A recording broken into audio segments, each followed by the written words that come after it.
engkau lihat saksi sendiri, memang dia dibunuh. Yes. Dia dihukum. Tapi dia hidup.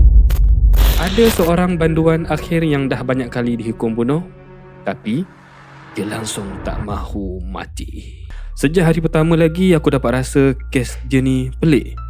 Tak pernah aku nampak orang yang begitu gembira nak mati. Kami semua saksi ketika dia sedang digoreng atas kerusi tu hidup-hidup. Sumpah, aku hampir menjerit. Terus bagi.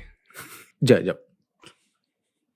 Daripada berpuluh saksi yang ada masa tu, tak ada seorang pun yang perasan yang kami tengah ikat seorang pegawai ke kerusi elektrik. Dia dah kecoh.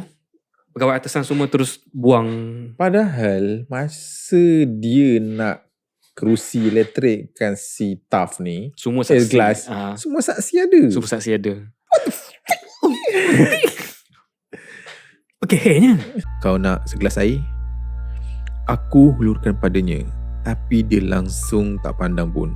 Mata dia hanya tajam merenung aku, tak berkelip. Macam mana kau bunuh Billy dan Kramer? Saya tak buat. Dia jawab tenang. Ia yang buat. Ia? Benda yang berdiri di belakang tuan.